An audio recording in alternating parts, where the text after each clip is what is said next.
گاؤں میں رہتی تھی ایک گڑیا جو بہت ہی زیادہ جھوٹ بولا کرتی تھی۔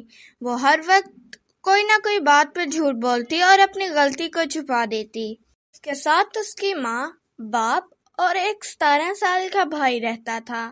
اس کی ماں اس کو ہر وقت سمجھاتی تھی کہ جھوٹ مت بولا کرو، لیکن وہ سنتی ہی نہیں تھی۔ عالیہ ایک دن ٹی وی دیکھ رہی ہوتی ہے، تبھی اس کی ماں آتی ہے۔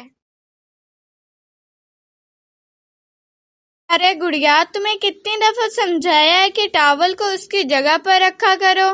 ماں، میں نے تھوڑی رکھا ہے، وہ تو بھیا نے رکھا ہے یہاں ٹاول۔ گڑیا، تو پھر سے جھوٹ بول رہی ہے۔ میں نے تمہیں خود دیکھا ہے کہ تم نے ٹاول یہاں پر رکھا ہے، پھر سے جھوٹ بول رہی ہے نا، بری بات جھوٹ بولنا۔ آئندہ سے جھوٹ بولا نا ایک کان کے نیچے دوں گی۔ ارے عالیہ، اس کو کیا ہوا ہے؟ کتنی بار منع تمہیں کیا ہے کہ اس کو مت ڈانٹا کرو، ایک ہی ہے، اس کو ڈانٹتی رہتی ہو تم۔ ہاں، وہی سوچ رہی تھی اب تک اس کا چمچ باپ کیوں نہیں آیا۔ اتنی یہ لڑکی جھوٹ بولتی ہے، اس کو اتنی دفعہ منع کیا جھوٹ بولنا بری بات ہے۔ گڑیا، ویسے تیری ماں تو ٹھیک ہی کہہ رہی ہے، جھوٹ بولنا بری بات ہے۔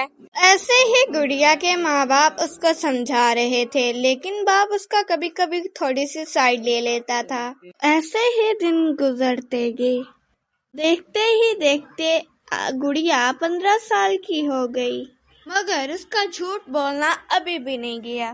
ایک دن کی بات ہے، گڑیا منہ دھو کر باہر چلے گی، لیکن صابن زمین پہ گر گیا اور اوپر سے اس کا باپ آ گیا۔ اس کے باپ کا پاؤں پھسلا اور وہ نیچے گر گیا، جس سے اس کی ایک ٹانگ ٹوٹ جاتی ہے۔ گڑیا کی ماں اس پہ بہت ناراض ہوتی ہے اور کہتی ہے، ارے گڑیا، دیکھ تجھے کتنی بار سمجھایا تھا کہ صابن اس کی جگہ پر رکھا کر، اور کتنی دفعہ کہا تھا کہ صابن اوپر رکھا کرو، کسی کا پاؤں پھسل جاتا تو کیا ہوتا، اب دیکھ تیرے باپ کا پاؤں پھسلا ہے، اس کی ٹانگ ٹوٹ گئی ہے۔ ماں، میری وجہ سے ان کی ٹانگ نہیں ٹوٹی، وہ خود اندھوں کی طرح چل رہے تھے، دیکھ لیتے آگے صابن پڑا ہے۔ گڑیا، وہ تمہارے باپ ہیں، وہ بوڑھے ہو رہے ہیں، اس لیے ان کی نظر تھوڑی سی کمزور ہوئی ہے، ان کی صابن نہیں نظر آیا، اس میں ان کی غلطی نہیں ہے۔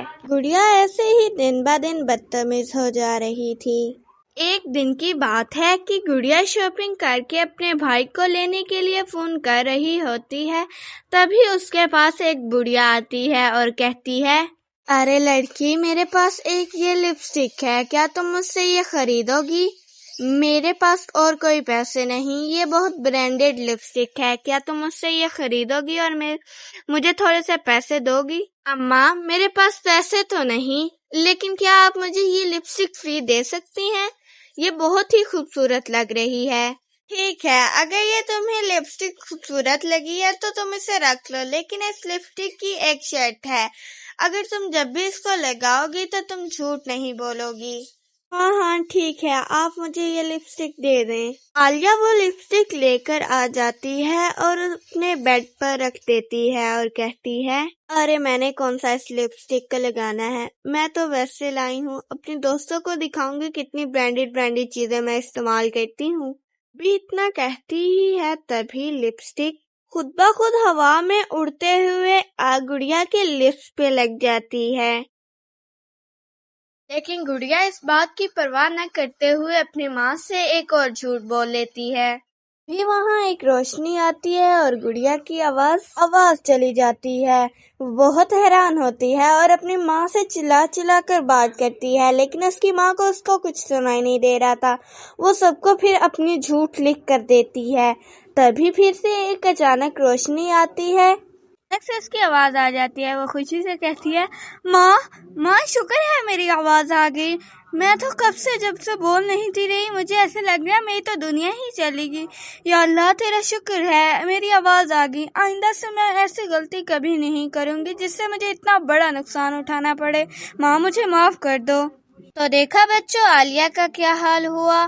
ہمارے آقا کریم صلی اللہ علیہ وسلم نے بھی فرمایا کہ میری امت کبھی جھوٹ نہیں بولے گی، تو اس لیے ہمیں چاہیے کہ ہمیں آقا کریم صلی اللہ علیہ وسلم کی بات ماننی چاہیے اور کبھی جھوٹ نہیں بولنا چاہیے، کیونکہ جھوٹ بولنا بری بات ہے۔